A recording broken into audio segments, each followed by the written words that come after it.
So I've done a lot of videos about Mary Sue's, and the latest one got over 100,000 views, and I decided that it was good to end this series on a high note. After all, with how much I already went over, the only material I have left is Emilia Clarke, the girl from Secret Invasion who literally has all the heroes and villains' superpowers, including magic. But I think it's now time that I do a video focusing primarily on Gary Stus, which are the male versions of Mary Sue's. Now, of course, there are some people who will still use the term Mary Sue as a gender-neutral term. I mean, after all, guys can have the name Mary, like Merry and Pippin. But I prefer the term Gary Stu. Now, in my many Mary Sue videos, I have talked about Gary Stus before, like Black Panther Star-Lord from Marvel What If, Harry Potter, Kylo Ren, and Kirito. So if you want to know even more about Gary Stus, check out my Mary Sue videos. Now, before we begin, I would like to go over my qualifications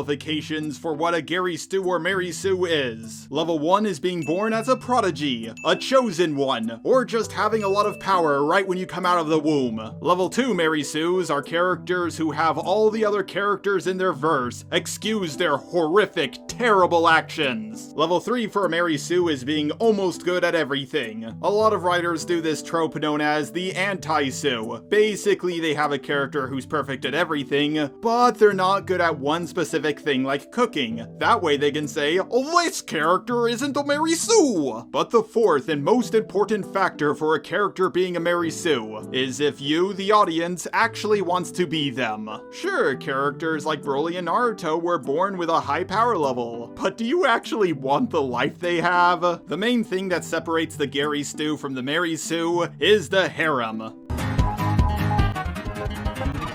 Guys fantasize a lot more about having a group of women to pick between than girls do. I'm not saying that no woman does, just on average, men tend to fantasize about it more. I wish I had a whole harem of girls. The yandere, the milf, the lolly, the furry, and my own sister. I mean, I'm a half-sister or adopted cousin. In the West, at least, before the terms Mary Sue and Gary Stu were popularized, the term people would use to describe characters like this was the competent man. Think of characters like Christopher Pike from Star Trek, or a lot of the main characters in books written by Heimline. They're cool, confident men who always get the job done. They're basically experts at everything, and they get tons of pussy.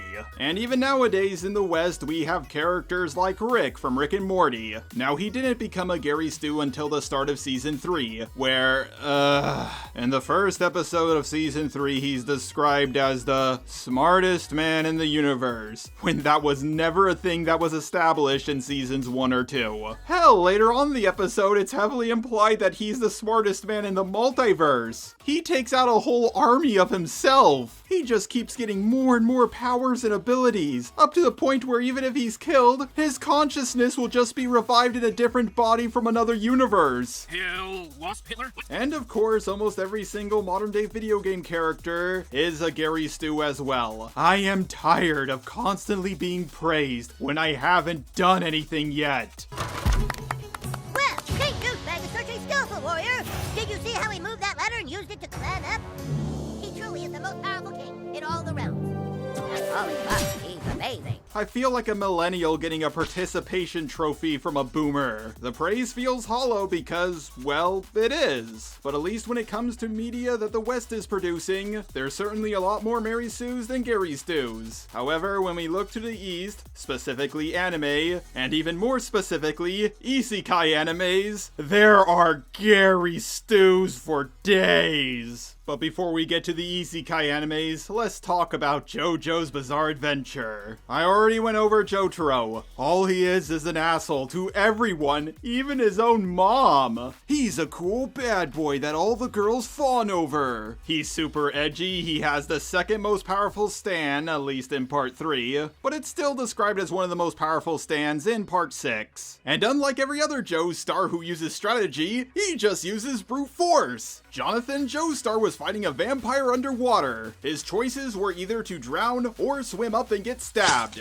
but he got out of this pickle by swimming to the bottom, because he knew that the town he was in used to mine coal, so there were pockets of air at the bottom of the river. Jotaro, when he was fighting a water stand user, just put all of his energy into his fingers and poked him to death. But of course, he's not the main Joestar that people call a Gary Stu. That title is mostly put on the 5th Joestar, Giorno Giovanna. Now, in defense of Giovanna, I will say that he certainly didn't have the best childhood. His mother was extremely absent in his life, his stepfather was extremely abusive, and because he was born at the bottom of society, he was constantly looked down upon. But then one day, he lied to the police to protect a gangster, and ever since that day, his life became way better. His stepfather stopped abusing him, all the kids were being nice to him. I should probably also mention that this guy is also the son of both Dio and Jonathan Joestar. If you're wondering how this kid is the product of two men, well, it's because Dio combined his head with Jonathan Joestar's body. He has this very weird stand ability that turns an inanimate object into an animate object, and it can put whatever damage it takes onto the attacker. And at the end of part 5, he becomes a mob boss at only 15 years old. But that all being said, both Jotaro Joestar and Giovanna's Gary Stu-ness do not hold a candle to some of the Isekai protagonists I will now be going over. Now, there are two very successful animes that I believe are responsible for inspiring so many Isekai Gary Stus. One of them is an Isekai, and the other isn't. Those two animes are Sword Art Online and One Punch Man. Let's start with One Punch Man. Saitama is not a character who I would call a Gary Stu.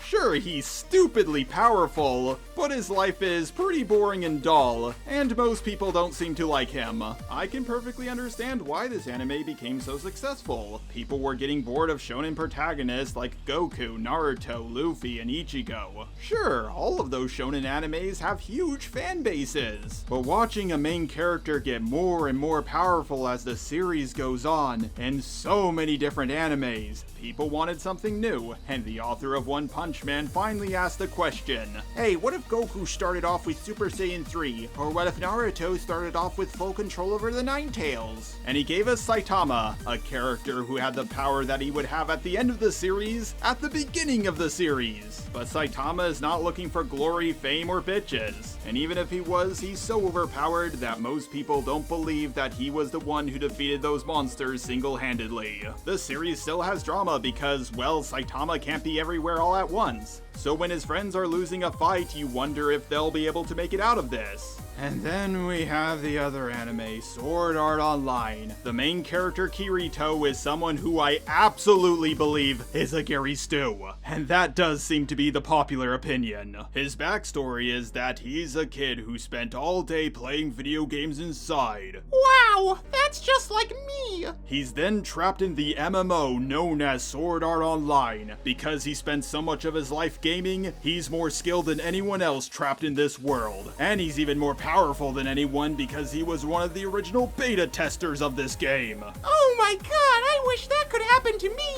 He gets a unique skill to dual wield because shields are for pussies. He has some of the best items like a rare sword drop, a black trench coat from the first boss, and a sword made out of, dragon shit. And every single woman fawns over him, from the yandere to the lolly to the milf to the furry to the basic bitch, and even his own cousin / adopted sister. Oh my god! I want that guy's life so badly! I mean, after all, I really like my cousin. Yep, Kirito checks all the boxes for being a Gary Stu. He's overpowered, he's the chosen one, everyone seems to like him, especially the women, and he's someone who has a life that the fans of this show definitely want. The dude straight up won a fight against an entire guild just by standing still. In just a few seconds, he can code a sentient AI into a usable item. He can survive after being killed for no reason. When he goes into the fairy game despite having way worse gear and being new to the game, he beats the best player. He didn't even need to do that, it added nothing to the story. And in another game that he never played before, he was able to predict the prediction lines. Even outside the video video game world, he was able to defeat a grown adult despite how much his muscles atrophied. He even survived being stabbed in the heart with a lethal drug because, well, he's Kirito, goddammit! For all of these reasons and many more, a lot of people considered Kirito to be the quintessential Gary Stu,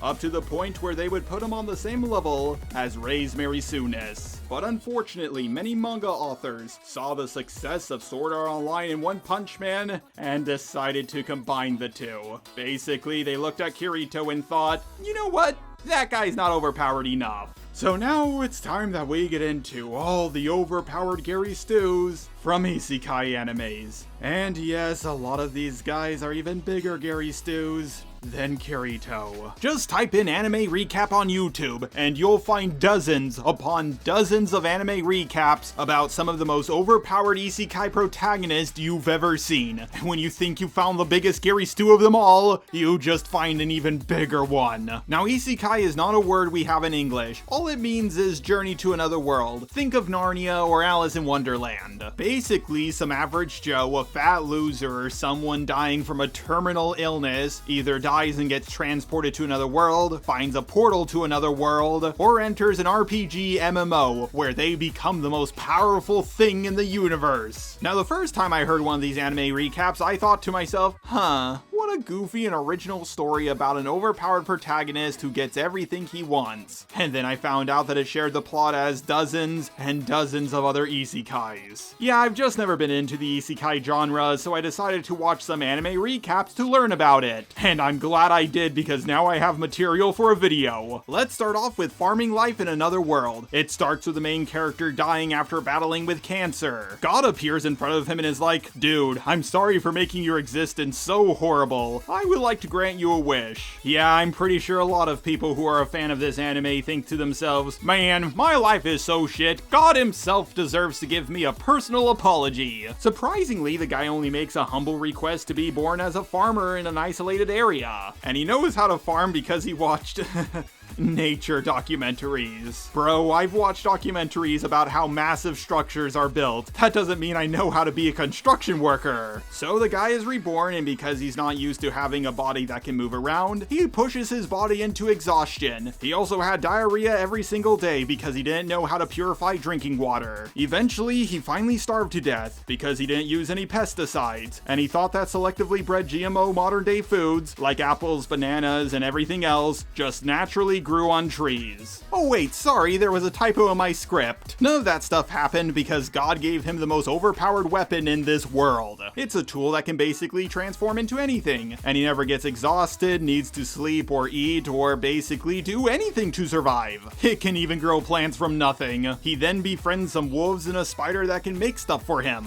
Oh, and by the way, they're some of the most powerful creatures in this world. He then saves a vampire lolly. Okay, not a vampire lolly. Oh, it's a vampire lolly again. Oh, never mind, it's back to being something that Vaush isn't attracted to. Oh, and by the way, she's not just a vampire, she's one of the most powerful vampires in this world. Oh, and then he adds one of the most powerful angels in this world to his harem because why not? And then he gets about a dozen high elves to add to his harem. Yep, all the male high elves were killed in a great war, and now they need his help to repopulate. They build him a giant mansion to live in. He just keeps adding more and more fantasy races to his harem, and this guy is so overpowered that he can one-shot a dragon. Eventually, his small little village becomes the most powerful nation in the world. By like several magnitudes. Honestly, all the other nations could combine their forces and still not defeat his small little village. Now, there are some arguments as to why this guy is not a Gary Stu. I mean, after all, he was suffering from cancer, which we only saw at the beginning, but for the rest of the anime, he's just overpowered. Others may point out that he doesn't have any magic whatsoever, but the thing is, thanks to his weapon, he's the most powerful being in this world. Now, personally speaking, I would rather have an army of some of the most powerful wizards in the world working under me than being able to do magic myself. Now, I understand that this anime was intended as a slice of life comedy, and not a seriously driven story, but as I said in a previous video about Black Panther Star-Lord in Marvel What If, a Gary Stu is still a Gary Stu whether it's meant to be taken seriously or not. Now, I'm not saying you can't have a story about a farmer who has the most overpowered weapon in the world, and also get some of the most powerful creatures in the world to work for him. I'm just saying he shouldn't have had a harem this big, and that his weapon should not have been powerful enough to one-shot a dragon. If he was just strong enough to take on a dragon with his magic weapon, and his vampire wife was just a vampire, not one of the most powerful vampires in the world, then the story would have still just worked fine. He didn't need to be this much above everyone else. Now let's move on to the anime, The Aristocrat's Otherworldly Adventure, serving gods who go too far. Just like how an aristocrat is far above a farmer, this Gary Stu is far above the last one we just talked about. Instead of starting with some guy dying from cancer, it starts off with this everyman Joe Smo. Yes, he is an orphan, which a lot of people won't be able to relate to, but come on. Being an orphan is main character 101. Like, if there's one minority that's overrepresented in media, it's orphans. You can't cancel me for this. I'm right. Some criminal charges at two girls with a knife, but our hero blocks the knife with his body and dies. Isn't it kind of funny that if this show was made in America, the criminal would have a gun, but because it's made in Japan, he has a knife. He's then reincarnated-ish as a wealthy toddler in a fantasy world. I say reincarnated-ish because he's not being reborn. His soul is just taking over the body of a toddler who presumably just died. Eventually, he meets all the gods of this world, who showed him that he died for nothing because the criminal would have just tripped and everybody would have restrained him. So yeah, the guy died because he was a simp. Every single god gives him their maximum blessing, and all of his stats are a perfect 10 out of 10. I'm joking, of course. It's more than just a perfect 10 out of 10, because in this world it's a perfect 5 out of 5. But he has double that for every single stat. Yeah, I know this guy died for nothing, but these gods are being way too generous. Urameshi from Yu Yu Hakusho also died for nothing, and all the gods gave him was a second chance at life, and then they made him work as a spirit detective. He tries to hide his stats, but his dad can see that only at the age of 5, he's more powerful than most mages in this world. Yeah, that would be like you trying to hide what you know at the age of 5 and you're still smarter than most scientists in the world. He gets 2 tutors, one to show him how to use the sword and the other one to show him how to use magic. And of course, he's way above them in the trades they have been studying for all their lives. But sure, this is a story that's not meant to be taken seriously. It's a comedy. Yeah, in the original Dragon Ball, Goku was overpowered for comedic effect, but he wasn't this much above everyone when he started. Oh, and to make him even more overpowered, just by killing a few rabbits, he levels up all the way to level 8. That's because he also gains 100 times the XP as anyone else does. He had to put that into perspective for you. That would be like Goku achieving Super Saiyan after his first Senkai boost. He then blocks a big guy's sword with one finger, because of course he does. Yeah, Goku did the same thing with Trunks, but that was earned. He then defeats a whole bunch of high-level monsters, and makes them into item bags for his tutors, but they can't carry too much, just an entire mansion. His tutors inform him that the most expensive item bags can only hold 2 carriages worth of stuff. Oh, and on top of that, they're enchanted, so if anyone else uses these bags, they'll be as heavy as the items inside. Just imagine if Rei was this much of a Mary Sue. She would have built Starkiller Base single-handedly, out of scrap metal! He then kills a red dragon, one of the most powerful monsters in this world. A little later on, he saves the princess and the duke's daughter after defeating an entire army of monsters, and then heals all the soldiers all at once. I get that this is done for comedic effect, but I don't see where the joke is. I see the humor in a 12-year-old monkey boy beating up a big dude. When the original Dragon Ball came out, that joke was fresh and new. But this came out decades later, and it's too over the top. Would Dragon Ball be funnier if Goku as a baby defeated all of Frieza's army all at once? This is like how the writers of Velma make jokes. Sure, a 15-year-old boy being so spoiled and stupid that he doesn't know how to feed himself is funny, but making him so stupid that he holds his fork and knife upside down is just too over the top. The slipping on a banana peel gag is not made more funny because someone slipped on an entire mountain of banana peels. He then tries to lower the princess's anxiety, but accidentally makes her fall in love with him.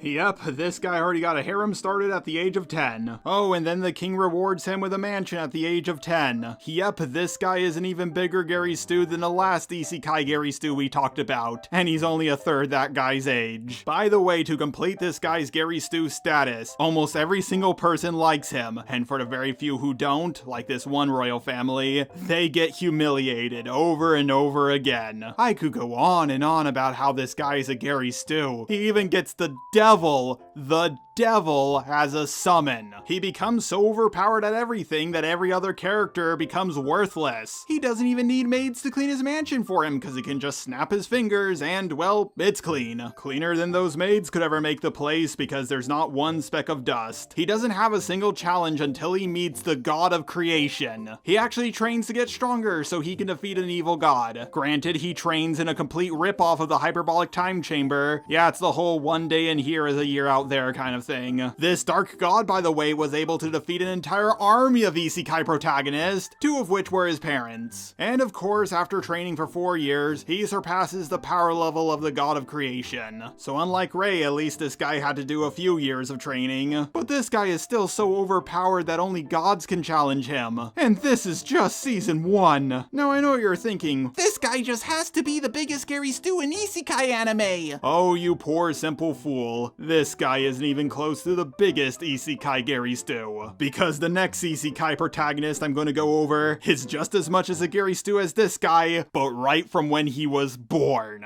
The isekai is literally called I Am Actually the Strongest. Yep, even before you start watching this anime, you already know that the main character is a Gary Stu. A Japanese man who literally works himself to death, and yes, unfortunately, that is a common occurrence in Japan, is reincarnated as a baby in a fantasy world, and his level is 1002. Now that may sound pretty high, but there gotta be at least a few people in this world who are above level 100, right? Nope, in this world the highest level ever recorded was 77. Yep, the second he was born, he was 13 times more powerful than the most powerful person who ever existed. I'm joking, of course, because as you're well aware, in any video game you have played, you know that a player who has twice your level is way more than just twice as powerful as you. Like, I don't get why gods of isekai worlds do stuff like this.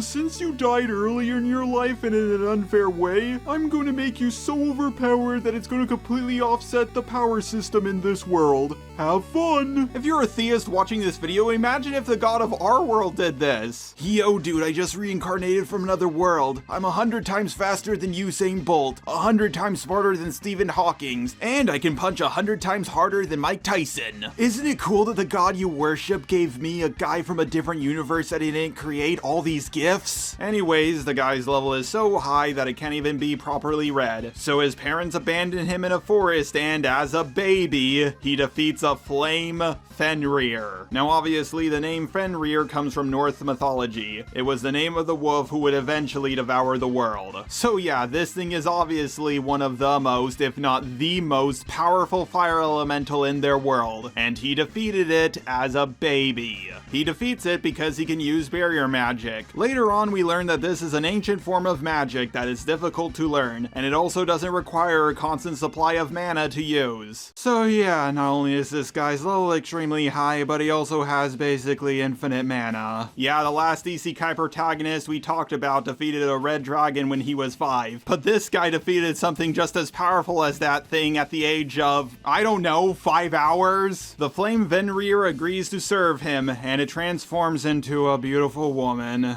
Because of course she does. This dude is not even a day old and he already got a harem started. He gets adopted by his uncle and his new adopted family all like him and they're super nice to him. And the demon fox girl becomes their maid. Now granted, his adopted sister doesn't like him at first, but eventually she's obsessed with him. Yep, this show wrapped the lolly archetype, the tsundere archetype, and the sibling archetype all into one character. Oh yeah, and on top of all of that, she's also a super smart prodigy. He easily beats his uncle, who's a legendary warrior in sword combat, and then he uses his barriers to heal a bunch of soldiers. Yeah, so I should probably explain that this guy's barrier magic is a lot more than just telekinesis or a barrier shield. He can use it to heal people, paralyze people, as surveillance, a pocket dimension, can place hexes on people, gain access to his Netflix account from a different dimension so he can keep watching anime, and so much more. The guy even makes a clone of himself to help him with his homework and also take his place while he does superhero things. Yeah, you know how superheroes like Spider-Man are like, oh god, I gotta do my superhero duty and save people, but I better do it quick to make it back to class on time. Yeah, none of that drama's here because this guy is way too overpowered. Only a few episodes in, he defeats the big bad, his mother, the evil queen, and places a curse on her, which is a collar that if she ever tries to remove, it will take off her head. In season 1, his barriers are only ever broken 2 times. Once by this rock golem, who he quickly frees, and is of course a girl who has a crush on him. And the second time by this mutant wizard guy, who he easily defeats by making swords rain upon him. He also gets an ice dragon lolly as a maid, and he even becomes friends with the reincarnation of the demon lord, who is of course also a woman. I could go on for longer, but I think you guys get the idea. This guy is a complete overpowered Gary Stu. He's more overpowered than the last guy I went over, and he's in a world that seems to be much weaker than the last guy's world. Now I get that people are fans of these types of isekais because they project themselves onto the main character, but I'm gonna be honest here, this seems like way too much wish fulfillment. Like, I thought Kirito was the ultimate wish fulfillment character, but then I got proven wrong over and over again. I want to call this guy the ultimate wish fulfillment character, but I haven't seen every isekai yet, so I'm gonna hold off on saying that. Though I am wondering where we can go from here. A fetus that can destroy a universe and also has a harem so big it fills up the entire population of a planet. I also want to make it clear that I don't think every single overpowered isekai protagonist is a Gary Stu.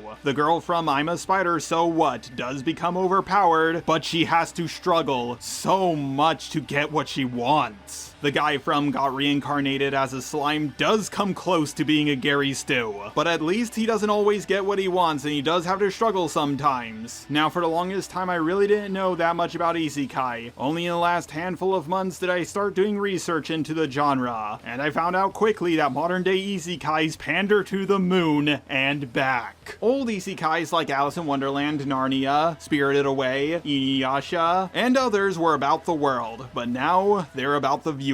Hey Japanese guy, do you think it would be cool if you reincarnated into a fantasy world with RPG elements, but you were also way more powerful than anyone else and you got tons of bitches? Well, I got the thing for you. Yeah, it doesn't take a genius to figure out that the modern day Japanese man is very lonely and overworked, and he really could use some escapism. And it can also work for American men and other types of men all around the world in general. But this type of pandering is just way too over the top. Also, remember those old isekais I mentioned previously? Alice in Wonderland was about a girl. The main character of Narnia, The Lion, the Witch, and the Wardrobe, was also a girl. Despite being called Inuyasha, the main character was Kagome, a human with 2 X chromosomes. And the main character of Spirited Away was voiced by Lilo from Lilo and Stitch. In other words, she was a girl. So basically, the fan base for isekai for the longest time was mostly dominated by women. But then the fan base gets taken over by men thanks to Sword Art Online, and now it's full of overpowered Gary Stus. And that was the moment it hit me. This is just like what's happening with Marvel and Star Wars, but in reverse. The fan base of both Marvel and Star Wars for the longest time was full of men, but now women are taking over it and filling it with overpowered Mary Sues. And I just find that to be absolutely hilarious. At least now when I make a video complaining about wokeness in media, and someone tells me that if the genders were reversed I wouldn't complain about it, I can always just link them this video. Oh, and before you try to use the minority card and say I don't like it because it has Asians or something, the worlds these isekai protagonists are reincarnating into are based off of European fantasy, so they're actually white. Checkmate, libtard! Anyways, to end this video off, I just want to say, whether it's a Mary Sue or a Gary Stu, the gender doesn't matter. It's still a problem, and bad writing will always be